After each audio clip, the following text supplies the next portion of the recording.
J'ai eu une meuf qui a voulu me faire boire sa pisse. Oh. Ça peut être genre une preuve d'amour de malade de supporter les amis de quelqu'un. ChatGPT, elle sort une espèce de petite turbine comme ça. Ouais. Et elle va te planter dans le cerveau.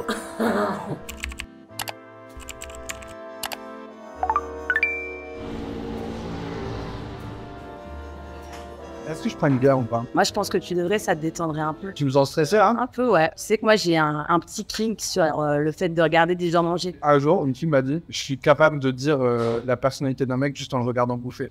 Ok. Tu vois, tu viens de te cacher la bouche en mangeant. Je pense que t'es un peu timide. Tu veux plaire, en même temps, tu as une certaine retenue vis-à-vis de l'autre. Je suis seul chez moi, je vais manger très bien comme ça. Ok, personne qui a assez pressé, qui est dans une sorte d'envie de vivre et de besoin très fort. De peur du manque même. De peur. Est-ce que t'es serial dater? Non, pas de dater. Ça m'est arrivé quelques fois, mais c'est très rare. Déjà, là, je suis amoureux. Je suis un peu triste, du coup. Comment tu rencontrais alors? Je sors beaucoup. Et si jamais je sentais qu'il y avait un truc de liberté, de genre, on peut toucher ensemble, j'y allais. Et puis c'est cool, quoi. Je suis tombé toujours un petit peu amoureux des filles que je rencontrais. Mais ça retombait assez vite. Quand ça retombe pas, et que ça dure, et que ça s'amplifie, et ben là, je sais qu'il faut que je reste. Ça s'appelle l'amour. C'est beau. Pas toi, tu voulais pas ta bière? Toi, t'as vraiment envie de me bourrer la gueule. Ouais, c'est comme ça que je séduis.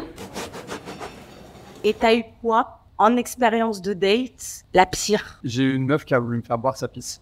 Oh. Elle m'a d'abord dit qu'elle avait elle-même bu sa pisse pendant très longtemps. Est-ce que tu penses qu'elle aurait assumé de le mettre plausiblement? En bio, genre d'une appli de rencontre. Oh ouais. Je pense que c'est un truc que tu testes au bout d'un moment. Attends de savoir qu'il y a une vraie relation qui se construit.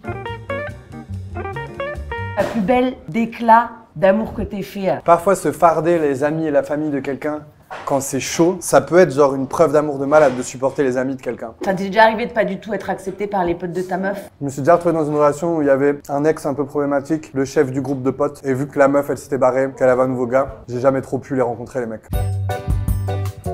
Comment on s'est retrouvé dans ce date? J'étais à une soirée et une amie m'a dit ChatGPT a plus de chances de trouver l'amour que toi. Tu sais pourquoi ChatGPT a plus de chances de trouver l'amour que toi? ChatGPT, elle sort une espèce de petite turbine comme ça. Ouais. Et elle va te planter dans le cerveau. Elle vient se couper tout ce qu'il y a à l'intérieur. Elle ravale tout.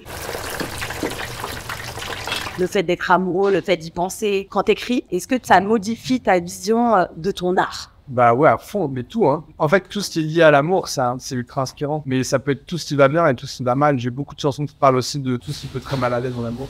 Comment tu te détendais quand t'arrivais? À des dates, Ouais. je sais pas, peut-être essayer de faire rire la personne. Bah ça te fait rire. Est-ce qu'avant j'ai le droit de savoir, toi, du coup, le truc le plus fou que t'aies fait par amour? En fait, j'avais mon ex qui était un peu... il y a une période où il allait pas très bien. Il était à l'hôpital. Une nuit, j'avais pas envie de partir parce que ça me faisait de la peine de le laisser. Et je me suis cachée sous le lit. Mais j'ai dû rester jusqu'à 8 heures immobile sous le lit parce qu'il y avait des rondes toutes les heures. Ça me donne envie de te faire confiance, tu vois. C'est quoi tes hobbies mis à part la musique? J'adore la prononciation. Quels sont tes hobbies? Le surf. Et c'est juste pour le dire aussi. En date. Ouais, donc je fais du surf, pas mal. J'adore le surf. C'est quoi le truc le plus étrange qu'on t'ait demandé de signer? Bah franchement, un sein ou une fesse, c'est quand même toujours chelou, quoi. Ah si, j'ai signé des mots d'excuses, un mot d'excuse dans un carnet de correspondance d'un collégien. Et ouais, il est arrivé, ouais, je viens de telle ville et du coup aujourd'hui j'ai loupé les cours pour venir te voir en concert. Est-ce que tu peux me signer mon mot d'excuse? Je fais ok. Après j'ai signé des chaussures, des manteaux, des coques d'iPhone, beaucoup. Si tu nous vois dans 10 ans, je te vois avec une paire de lunettes de soleil. Désabusé parce que t'as trop de taf, ça t'emmerde. Parce que tu travailles dans un truc de ouf où c'est trop stylé, mais par contre tu te plains. Putain. Je m'en sors pas avec tous ces trucs. Genre des fois, je me rate, putain, j'en ai marre. tu seras où? Je serais au Pays Basque dans T'aimerais une petite... ou être... J'aimerais. Un peu dans les terres, tu vois, dans une petite maison un peu tranquille, avec un chien, avec ma meuf, avec des enfants, mon studio de musique. Et puis à dire chérie, je reviens et tout, et puis à partir surfer. Ça devrait être le truc genre le plus stylé de ma vie de dire que je fais du surf. À la fois j'ai vraiment honte de ça. Ça va vraiment avec une image de gars qui se la racle à fond. C'est la pire manière de finir un date. T'as aimé toi Je vais dire ce que je pense là-bas là. Ouais. C'était assez bizarre de faire un date dans un kebab. Et Camille, elle a su me mettre quand même bien à l'aise. J'ai bien aimé toutes les questions qu'elle m'a posées. Je sentais qu'elle était intéressée quand même par ma personne. Je recommencerai les dates dans les kebabs. Merci beaucoup. Avec plaisir.